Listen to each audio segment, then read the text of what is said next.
Bonjour à tous et bienvenue pour une nouvelle démonstration d'acrylique pouring. Donc voici la toile que je vais réaliser aujourd'hui. Alors pour ce faire, je vais utiliser une toile assez grande, 50 par 50 cm, que j'ai achetée chez Action. Je vais avoir besoin de peinture acrylique, ici PBO, Cultura, peinture d'Action, Liquitex également. Donc voilà un petit peu de différentes marques. Je vais avoir besoin d'une petite spatule, un couteau de peinture, un pinceau pour notamment les bords, de plusieurs récipients comme celui-ci, de bâtonnets, d'une pipette et de punaises, et également de silicone liquide. Alors celui-ci est en spray, mais vous verrez qu'on va le rendre liquide. Et puis également de la colle vinylique.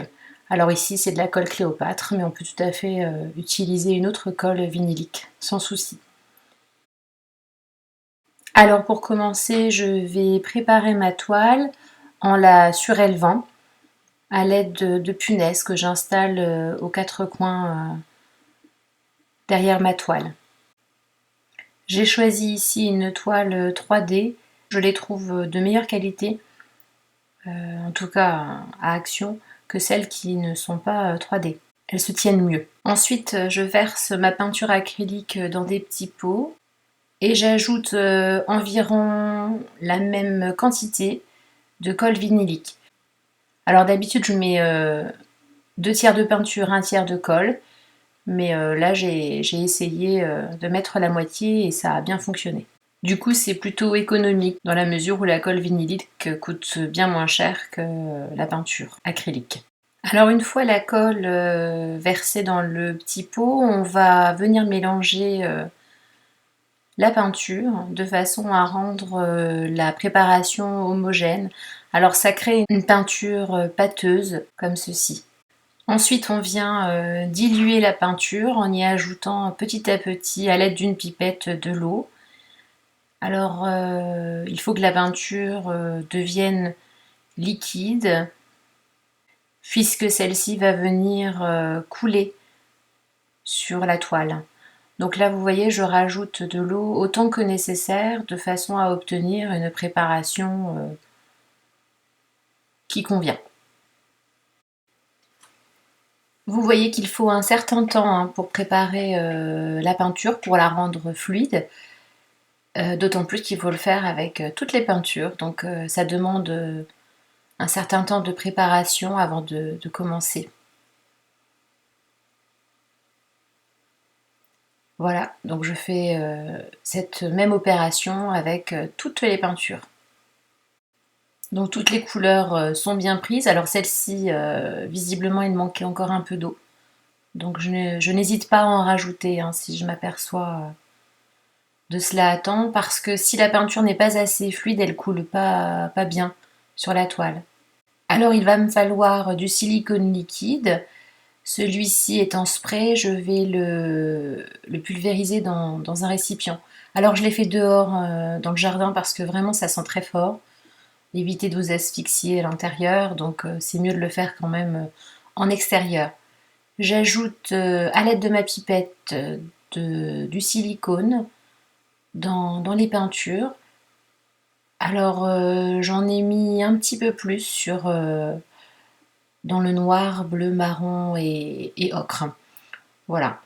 Alors il y avait beaucoup trop de blanc pour que je puisse faire le mélange avec le silicone. C'est pour cela que j'ai versé mon blanc dans 2 récipients séparés et comme ça je peux facilement intégrer le silicone. Alors là je me suis complètement lâchée, j'ai mis vraiment beaucoup de silicone dans le blanc, à mon avis un peu trop. Voilà, donc je rends ma préparation homogène, c'est très important que le silicone soit bien intégré à la peinture, donc je mélange toutes les peintures à nouveau. Ensuite, je viens alterner toutes mes couleurs dans un récipient de cette manière. Donc c'est une opération que je fais une fois au démarrage, mais que je vais également réitérer 2, 3, voire 4 fois sur ma toile. Alors voici ce que ça donne de près. Moi je trouve ça déjà très joli, hein. Ça a tout de suite un super effet. Voilà, donc c'est le moment de vérité. On retourne la toile pour y déposer le récipient. On va laisser comme ça quelques minutes. Alors en attendant, je viens déverser de la peinture blanche et puis la répartir sur les bords. Alors pourquoi je fais ça? Je me dis que en fait j'aurai un petit peu moins à galérer pour aller sur les côtés. Voilà, parce que vraiment c'est difficile de répartir la peinture partout, vous allez voir. Instant de vérité, je trouve ça vraiment génial. On a instantanément des petites cellules qui se forment. C'est tout de suite très joli, je trouve. Elles vont malheureusement se déformer un petit peu. Avec cette opération, hein, on annule un petit peu l'effet initial et on élargit les cellules. Donc il faut faire couler la peinture en soulevant la toile hein, de cette façon, d'un côté et puis de l'autre. Voilà, c'est ce que je vous disais tout à l'heure, hein, je prépare plusieurs pots de façon à venir couvrir l'ensemble de ma toile. Je vais vous laisser maintenant suivre le reste de la démonstration en musique et je reviens vers vous juste après.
Je viens recouvrir les bords de ma toile à l'aide de mon pinceau.